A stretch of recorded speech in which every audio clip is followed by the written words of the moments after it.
As a company director, one of the smartest ways to take money out of your business isn't necessarily through salary or dividends. It's through pension contributions. Done properly, they're incredibly tax efficient. They can help you to build long-term retirement wealth and can even reduce your company's tax bill. My name's Esther. I'm a chartered financial planner at Integrity365. In this video, we're going to briefly explore the key reasons why directors should be using pensions as part of their planning and what you need to watch out for with allowances and carry forward. The first point, powerful tax benefits. Company contributions are an allowable business expense, therefore reducing your taxable profits and reducing your corporation tax. So, as an example, if your business is showing a profit of £100,000 and you move £60,000 into your pension, your profit is reduced to just £40,000. Think of the corporation tax you're saving on that. There's no income tax or national insurance paid on the money that is going into the pension, so rather than taking it as salary and dividends, massively beneficial. Long term, the pension is going to grow in a tax efficient environment, not subject to capital gains tax or income tax on any of the growth. And when you retire, 25% of that pension will be tax-free under the current tax rules. Anything above that may be subject to tax depending on how and when you withdraw it and your other income sources. A further benefit of putting money into the pension from your business could be if you want to buy property within your business.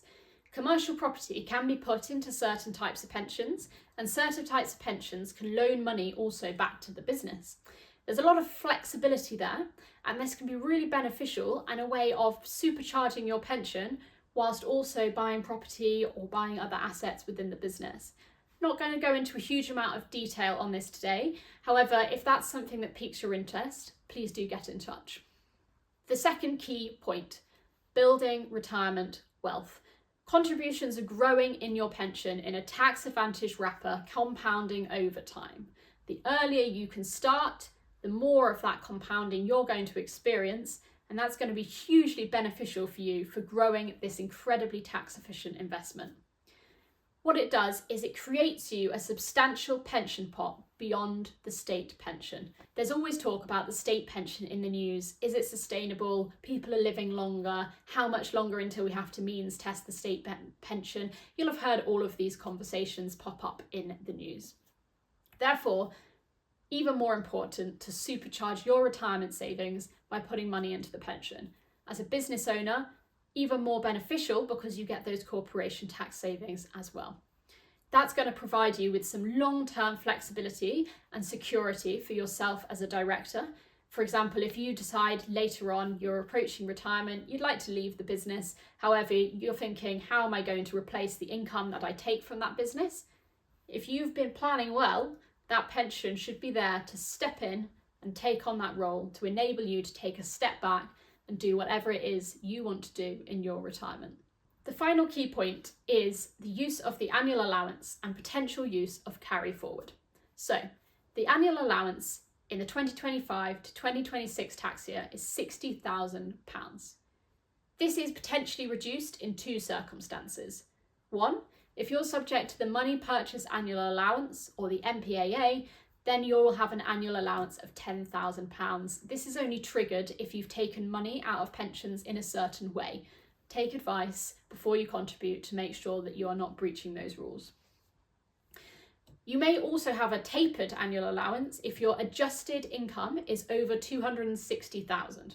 At this point, the annual allowance starts to taper down until ultimately, if you're earning £360,000 or more adjusted income, then your pension annual allowance will be £10,000.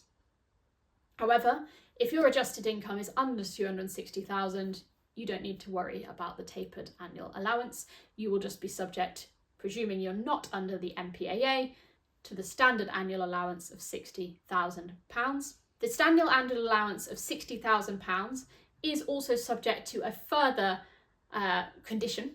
So if you are earning under £60,000, you cannot put personal pension contributions in of more than your earnings. So for example, if you were salaried at £30,000, you can't put £60,000 into a pension. you can only put a gross of £30,000. However, as a company director, even if you're only taking a small amount of salary from your business, you may well still be able to contribute £60,000 as long as that contribution is direct from the business, as long as your involvement in that business meets the rules that HMRC have set for receiving that full contribution. Important, again, to take advice and make sure that you're not exceeding your own allowances. On top of the annual allowance, you have the potential use of something called carry forward. Carry forward allowance allows you to bring forward up to 3 previous tax years worth of contributions if during those tax years you were a member of a registered pension scheme. So you might have contributed nothing over that time, you might have contributed something, but ultimately you can bring forward whatever you haven't contributed, which could be £60,000 a year, it could be £30,000 a year, it just depends. You can bring that forward and you can make one supercharged contribution in a tax year if your business is allowing you, if you've made a suddenly large profit, for example, this can be really beneficial. So if you were carrying forward unused annual allowances from 3 previous tax years, plus using your current tax year's allowance, you could contribute up to £240,000 in one go. So if you haven't made any pension contributions or haven't maximised your annual allowance over the last few years, take advice, see if you could contribute from the business a boosted chunk of money into your pension, and imagine how that could help you to meet your retirement goals. To summarise, pensions as a director contributing from your business, hugely powerful tax benefits for both you and the company. Plus, pensions going to grow tax-free over the long term, providing you with a really tax efficient chunk of money to use at your retirement. It's giving you some long-term security. On top of that, annual allowance of up to £60,000 that you can do 3 times the amount that you could contribute into an ISA, £60,000 a year into your pension, potentially even more if you haven't used previous tax years and are eligible for carry forward. Now, pension tax rules are constantly changing. They are complex and they are always being adjusted in budgets, and different governments have different views on pension rules. So professional advice ensures your contributions are structured correctly. It'll help you to avoid any unexpected tax charges and absolutely maximises all the available reliefs, and just ensures that you are boosting your retirement pot whilst absolutely giving your business the best in tax efficiency that you can. So if anything that we've spoken about today resonates with you, if there's anything that's piqued your interest, get in touch with us at Integrity365 and we'd be more than happy to have a chat with you and see if we can help.